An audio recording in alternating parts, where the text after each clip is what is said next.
प्यारे बच्चों, जय हिंद। नवोदय क्लास में आप सभी का स्वागत है। मैथमेटिक्स में हमारा चैप्टर चल रहा है संख्या व संख्यांकन प्रणाली, और इस चैप्टर के आज हम ये 5 क्वेश्चंस सॉल्व करने वाले हैं।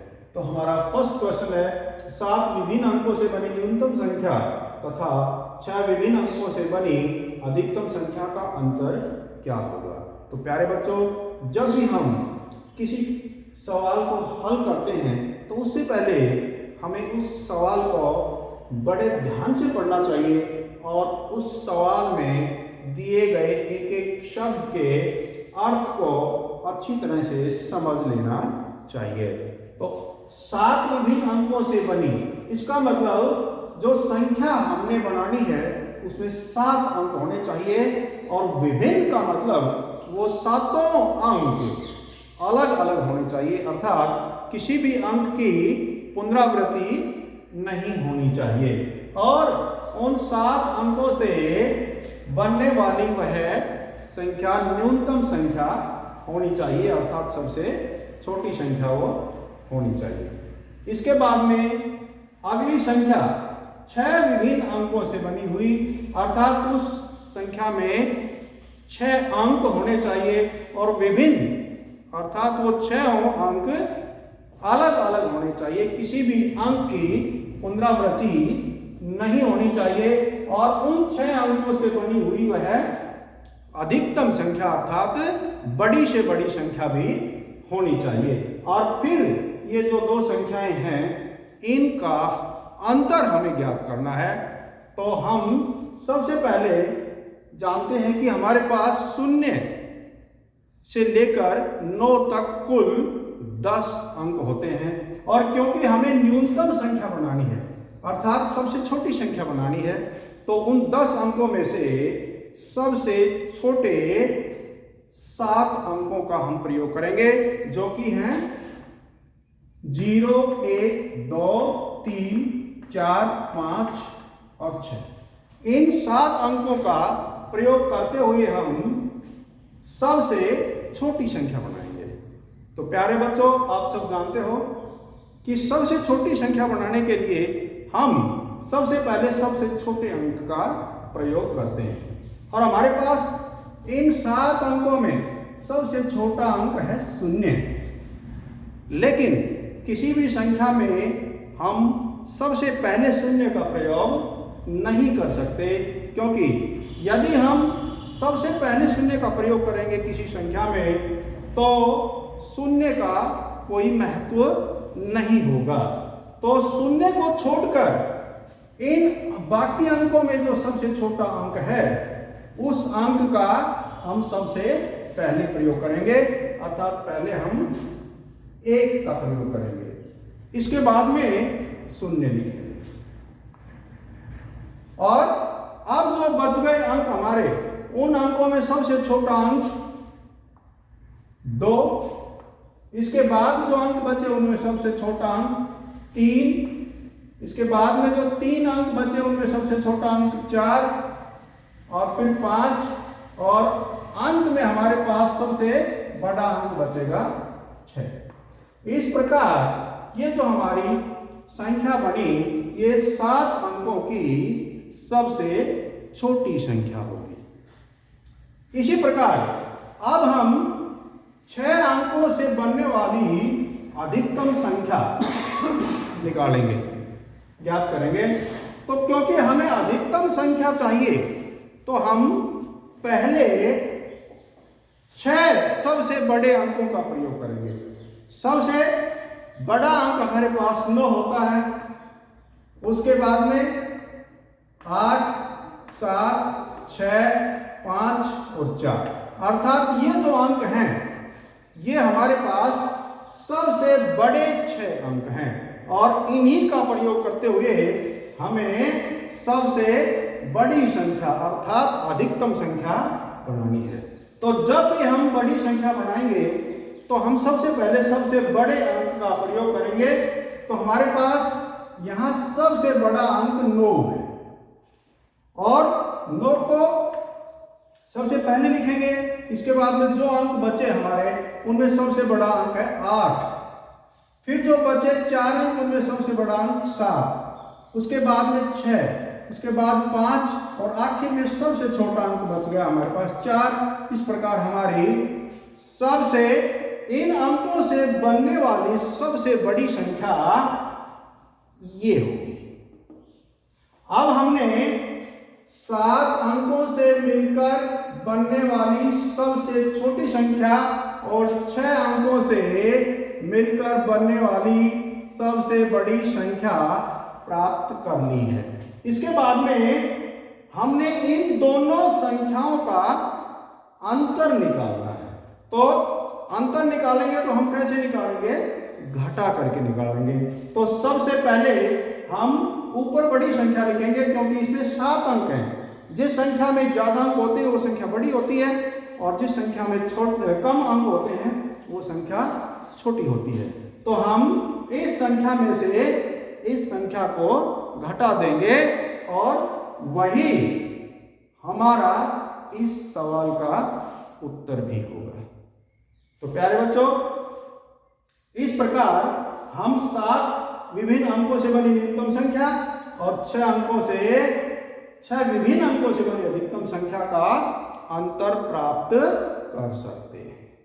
इसके बाद नेक्स्ट क्वेश्चन है, 5 अंकों की बड़ी से बड़ी सम संख्या जो 3, 0, 5, 7 तथा 8 से बनी है वह क्या होगी?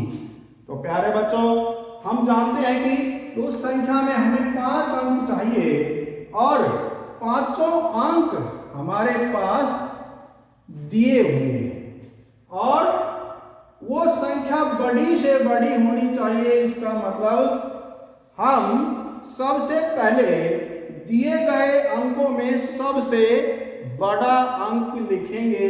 तो इनमें सबसे बड़ा अंक है 8। अब इसको छोड़कर बाकी जो अंक बच गए इनमें सबसे बड़ा अंक है 7। इसके बाद जो 3 अंक बचे उनमें सबसे बड़ा अंक है 5 और जो 2 अंक बचे उनमें बड़ा अंक 3 और आखिर में सबसे छोटा अंक 0 है। तो इस प्रकार दिए गए इन 5 अंकों से हमने ये 5 अंकों की बड़ी से बड़ी संख्या प्राप्त कर ली है। अब आगे देखो, इसमें एक शर्त और शामिल है कि वो संख्या क्या होनी चाहिए? सम संख्या होनी चाहिए। तो सम संख्या की पहचान होती है कि जिस संख्या में इकाई के अंक के स्थान पर 0, 2, 4, 6 या 8 हो तो वह संख्या सम संख्या होती है।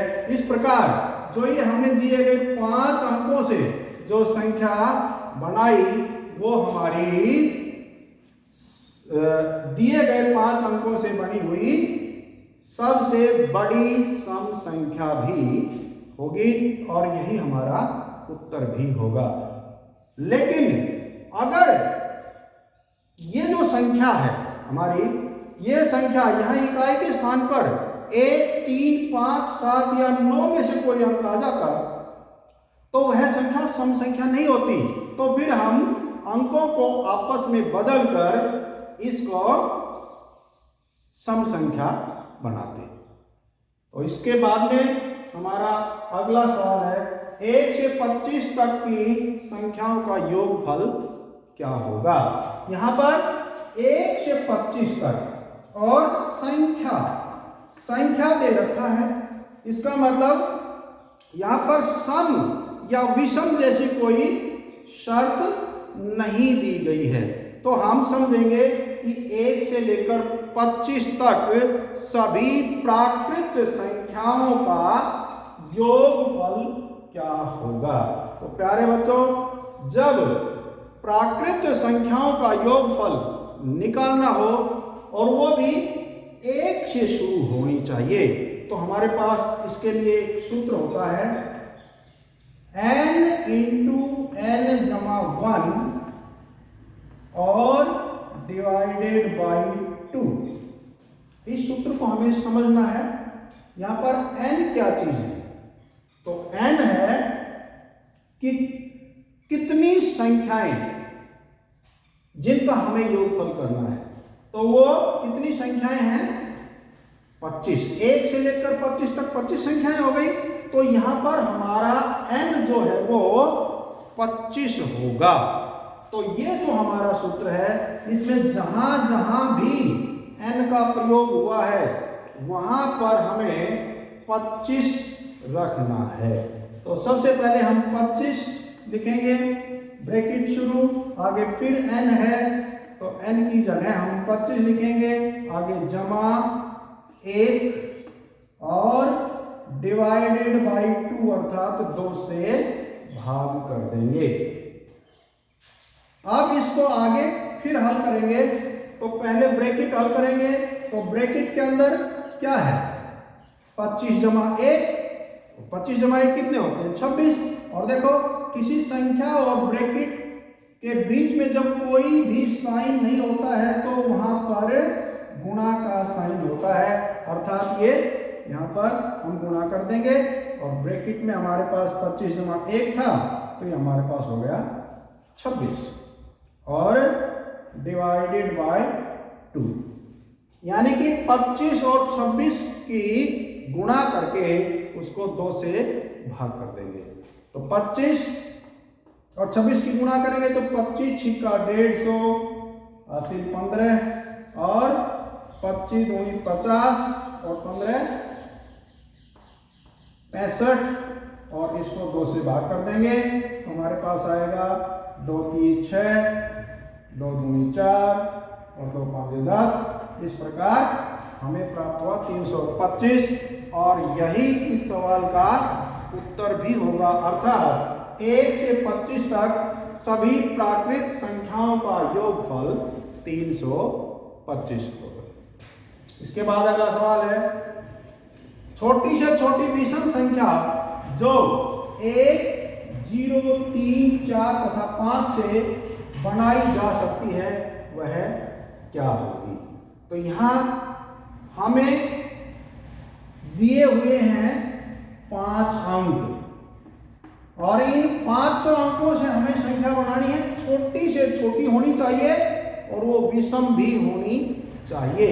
तो छोटी से छोटी संख्या बनाने के लिए हम सबसे पहले सबसे छोटे अंक का प्रयोग करेंगे, लेकिन यहाँ भी सबसे छोटा अंक हमारे पास 0 है। लेकिन जैसा कि हमने पहले बताया, किसी भी संख्या में 0 का प्रयोग सबसे पहले नहीं हो सकता, उसका मान नहीं होता, इसलिए हम 0 को छोड़कर जो इन सभी अंकों में सबसे छोटा अंक है वो सबसे पहले लिखेंगे, अर्थात 1। इसके बाद में 2 नंबर पर 0 लिखेंगे। अब जो अंक 3 अंक बचे हैं उनमें सबसे छोटा अंक 3 और फिर जो 2 अंक बचे उनमें सबसे छोटा अंक 4 और लास्ट में सबसे बड़ा अंक हमारे पास हो गया 5। इस प्रकार ये जो दिए गए 5 अंक थे, इनसे सबसे छोटी संख्या हमने प्राप्त की 10,345 और इसमें एक शर्त और थी कि वो संख्या विषम भी होनी चाहिए।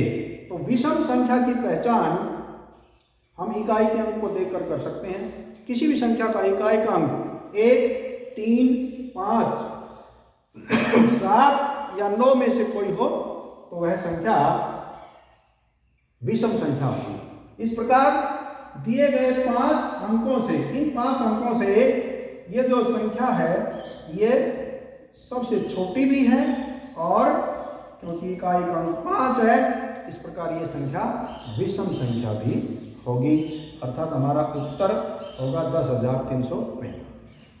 अगला सवाल हमारा, 1 से 50 के बीच में कितनी अभाज्य संख्याएं हैं? तो प्यारे बच्चों, इस सवाल के लिए हमारे पास कोई सूत्र नहीं है, हम केवल याद ही रख सकते हैं कि 1 से 50 के बीच में कितनी अभाज्य संख्याएं होती हैं और वो हमें याद रखनी भी चाहिए। तो 1 से लेकर एक ना तो अभाज्य है, एक ना तो भाज्य संख्या होती और ना ही अभाज्य संख्या, तो 1 को हम छोड़ देंगे। 2, 3, 5, 7, 11, 13, 17, 19, 23, 29, 31, 37, 41, 43, 47। ये संख्याएं 1 से 50 के बीच में अभाज्य संख्याएं हैं। तो कुल मिलाकर ये कितनी हुई? 1 2 3 4 5 6 7 8 9 10 11 12 13 14 15, अर्थात 15। तो हमारा 1 से 50 के बीच कुल कितनी संख्याएं हैं? इसका उत्तर क्या होगा? 15। ये हमें याद भी रखनी चाहिए, क्योंकि हम जब बार बार सवाल को हल करेंगे तो हमारा समय भी काफ़ी बर्बाद होता है। इस प्रकार कुछ सवाल हमें याद भी रखने चाहिए, जैसे कि ये है। तो आज के लिए बस इतना ही। Thank you. जय हिंद।